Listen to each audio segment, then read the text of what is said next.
Uh, a little rough out of the gate. Steve just took off on me. I had to go get him and come back in. T-Rex is like, what are we doing? What are we doing? Are we going out the door or not? Yes, we are. We all are.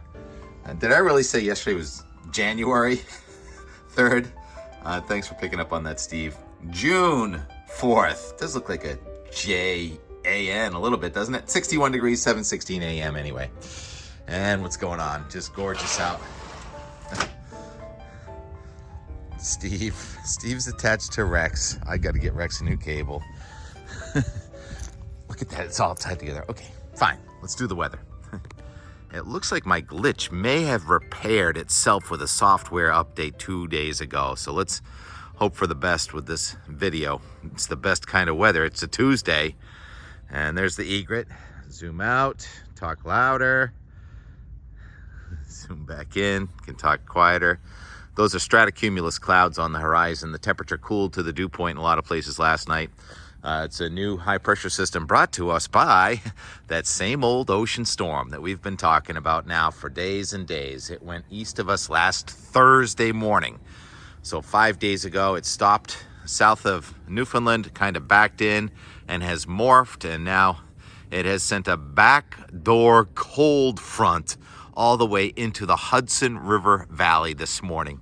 It's a double, triple occluded low pressure system south of Newfoundland. Donald Peacock says his son, Captain Alex Peacock, is steering the vessel Bowden, not sure how to say, maritime educational vessel on its way to Greenland.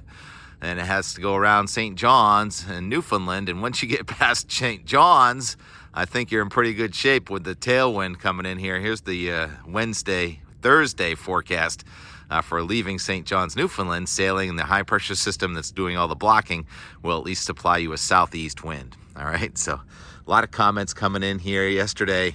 Kyle in Bridgewater says the visibility is a half mile in pollen on Route 24. Thank you for the comments. And Steve and it says, go to the garden center in Weymouth to get your gardening goods. And I did, and it worked.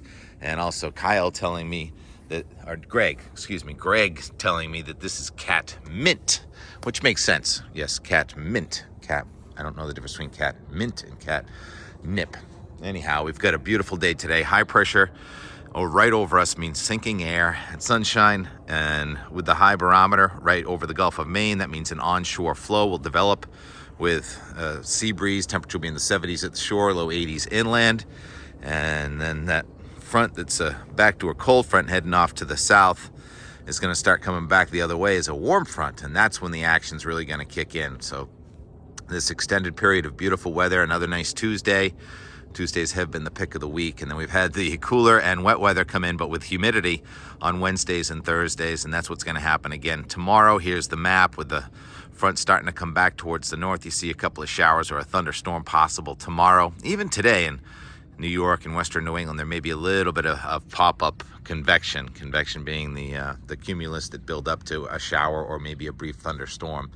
But it's really going to be when the air mass tries to return from the south on Thursday into the weekend that things are going to go downhill. I can just show you the 14-day right away for Sterling, Massachusetts. And look at that. Many days of precipitation on there. It doesn't mean they're all going to be totally rainy days, but it means there's a chance of showers and thunderstorms every day starting Thursday into next week. And that temperature on Sunday with a low of 55 and a high of 65. You know what a heating degree day is? That's when the energy company believes that the mean temperature outdoors will be below 65 and with a mean temperature of 60. And it's 5 heating degree days possible on Sunday. Heating degree days, meaning the energy company thinks some people may turn the heat on, but it's not going to get that cold inside your house. Generally, this time of year, we deal with cooling degree days. Say the low temperature is 60 and the high is 80. That gives you an average of 70 degrees. That's someone like it's going to happen today. That would be 5 cooling degree days. All right, so tangents, TK on tangents. That's what I do. Really enjoying today's weather, and then it's not going to be so fun after that. Hey, Steve, he really likes this yard furniture. So do I. Kind of wet, though, with the dew, huh? The temperature cooled to the dew point, which is in the 50s. And Once that warm front comes back, though, the dew point's coming into the 60s. Here's the Sterling 5-day forecast. You see the blue and the red line coming together on Thursday and into Friday and Saturday, and that means the temperature in the dew point will be in the 60s with off and on rain, and we're going to be measuring rain in inches. So let's go to the 240-hour Euro day by day in the lower 48. That storm that came in from the Pacific Ocean yesterday is crossing Manitoba in Canada, and that's going to try and push that warmer air back in our direction. But with the blocking pattern maintaining itself, we're going to see that warm front come into southern New England and kind of stall here on Thursday. Wind from the southeast and heavy rain. It'll turn warm to hot just to the south of New England, but our influence from the southeast instead of the southwest means we'll be in the battle zone with the heavy rain off and on. Then Friday, the front does get east of us, and then Saturday and Sunday, that's an upper level low and surface low kind of rotating right around, right over us. So temperatures likely in the 60s to low 70s where the sun comes out. You may get 75 to 80 away from the coast at times, although it will turn into an offshore breeze. So probably an offshore breeze. But your graduations and your wedding ceremonies this weekend, afternoon downpours are likely, and that lasts right into Monday and Tuesday of next week with the low barometer, cold, and that means instability, colder air up in the sky than down near the ground, and we'll probably have some thunderstorms and some hail off and on. You add up all the precipitation over the next 10 days, 240 hours, and there we go. It comes in tomorrow night mostly, and Thursday, and Friday, and into the weekend, and then into next week, and now you're getting the widespread gold to mustard color, and that means widespread 3 to 5 inches of rain. Not raining everywhere all the time, but when it does rain, it can rain really hard. That's what happens. Weather works in waves. We're in a beautiful wave right now. It's a blocking pattern, and we're going to end up in the trough part of the wave starting in a couple of days. All right, I just saw the heron grab some food. Speak louder. What was for breakfast? They eat everything. I think they eat shellfish and minnows and mice and crickets and anything they can get their hands on. Anyhow, thank you all for all the comments. Yesterday, Steve Bailey, I took your advice and I went to the garden center shop in Weymouth on Route 53. That was great, just perfect. And then I saw Charlie had started all his stuff from seed. So my bouncing around town yesterday, noticing the temperature difference between a few miles inland and right at the coast. And then as the sun went down, Charlie came over and visited, and we had a nice sit around the fire and chat last night. Very helpful, Charlie. Thank you very much for coming over and helping with some other chores we had to do. And here's the bounty. I had to make room for a lot more stuff in the garden. So that was all rescue garden area. Remember that? So all this had to come out. That's the lilac, and the pussy willow did not actually root, so that's just kind of a decoration. The basil's coming out, and that cedar tree that just started growing. I don't know what to do with all this stuff. It's a very busy area, but I made a terrace pile here. There's about 1,500 worms right within a couple of feet right here, and I put in these seeds on top. So I'm going to go with the seeds and the seedlings. All right. Yeah. And that storm I said over the ocean that I might stop talking about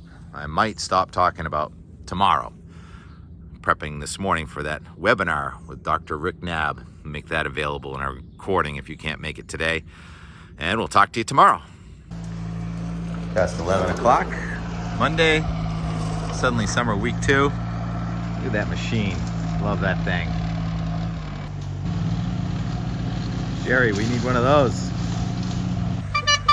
Oh, hey Darius. Hi. It's a nice hill we got here, isn't it? Yeah, it's a steep one. How are you doing? Good, thank you. I'm like watching this guy like just chop everything with that machine. Yeah, beautiful. That's nice. I want one of those machines. Yeah, not bad for a sunny Monday, suddenly summertime. Thanks for stopping. Have a good day. You too. Nice Talk to you later. Good day. Nice man. Friendly neighbors here. And they really know how to take care of the parks, public areas too.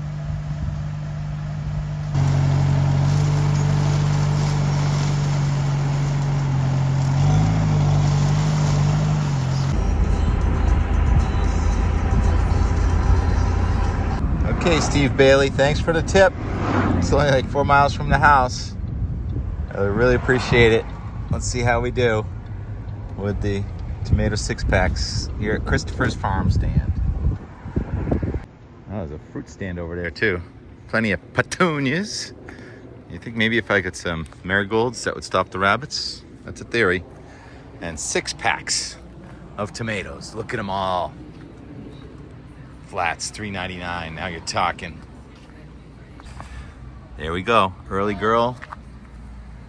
Sorry, cherries are in here somewhere. This is the place. Grape? Grape is close enough. Grape and cherry right next to each other. Haha. The mother lode. So it's not a 6-pack, it's a 4-pack, but it's only $4, so $1 a piece. That is a lot better than $4 a piece. In and out of there, 15 minutes, less than $40 for, I don't know, seemed like 40 plants. They were out of cilantro, so I had to resort to Walmart for $4. See how long it takes to pay for these. It only took 2 seconds. The question is, will it grow? Pretty big investment for $4 and 47 cents. Beautiful day, huh? That breeze is from the northeast, but we're far enough away from the water. It's in the 80s. Security. Now back closer to the water. Last time we went by this place, I think it was snowing outside. Still don't know what it's gonna be. Down at the shipyard. There's all the parts. Looks like one shift is getting off work now. What's it gonna be? I'm thinking apartment buildings. Also built here were 29 U.S. Navy DES and 17 APDS, plus 46 K-boats and 40 LCIs for the British Royal Navy by members of the Hingham Independent Union. So pretty. In honor of the builders and sailors of all the ships launched at the Bethlehem Hingham Shipyard during World War II, dedicated September 26, 1993.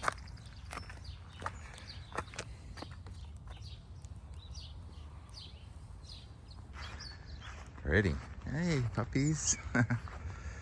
Roses that bloom later. And I'm not sure what these are. I really like them. Are they fragrant? No, not really. Kind of smells like the water. Oh wait, it's the water. And there's a better view of those clouds that are offshore from a weather system, excuse me, that went by last Wednesday night and Thursday. Still on our horizon. Usually, yeah. And we're back at home about 3 o'clock, and look at that.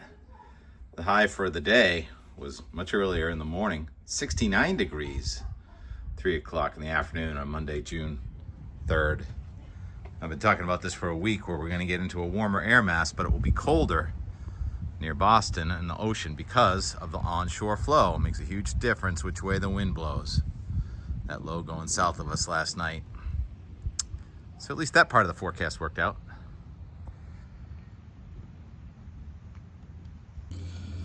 Now, how do I fit them in? You get some cucumbers and peppers and tomatoes and celery and cilantro, and there's not really very much room in here. So I had to move these things out of the rescue garden. Pussy willows and this lilac, you gotta go. Basil needs to be relocated. This could be challenging. This Swiss chard has somehow survived like 3 winters. Pretty purple peony. Hollyhock. And the first blooming hydrangea I've seen in 2024. What a year it's gonna be. Wow. I went to the store and I got them today. Should have started them by seed. Charlie started them by seed. They're all ready to go in now. Awesome. I know that look there. That's the top of the peas that the rabbits just love, or chipmunks or something. Wow, but you planted enough for everybody, so you'll get some too. Yeah. Beans. Beans from seed, and I got beans in there from seed. Cool. I couldn't even see it from the street level. Oh yeah, I kind of. Nice. form this beautiful raspberry. And it's just about right into your neighbors. Are those your neighbors' gardens? That's my neighbors over there, yeah. And they get the really bright Oh, she loves those yeah, peony. yeah. And then passing 7 p.m., the temperature goes up because the sun angle gets lower, the land starts cooling, the sea breeze effect goes away, and it's just a perfect. I had to sneak this in. 73 degrees at 7:37 on June 3rd. Love the numbers. At quarter to high tide.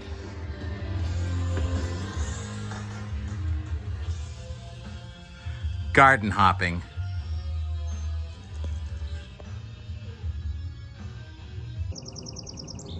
Sparrow. Tim's garden. Charlie's garden up the hill. Yeah, so that was Charlie's garden we were at earlier. And then I just have to make one more video because I thought I was done with this cloud. That is the same storm system that exited New England last Thursday. It's now Monday evening. Just absolutely fascinating. That's all I can say. Do you concur? Do you concur? Last day of peony. I do concur. I love the streaking part of it. Yeah. Right. So it's kind of sheared. That's the shearing effect. Shearing effect. You know anything about the shearing effect, Steve? He's watching you play with the peony. He's like, what's he doing with the peony? Sheer joy of weather. That's what we have here. And sunset. Happy to have Charlie over for sunset. Look at Steve. What's he looking at? He sees something in there. All right, that's it for real. Good night, everybody.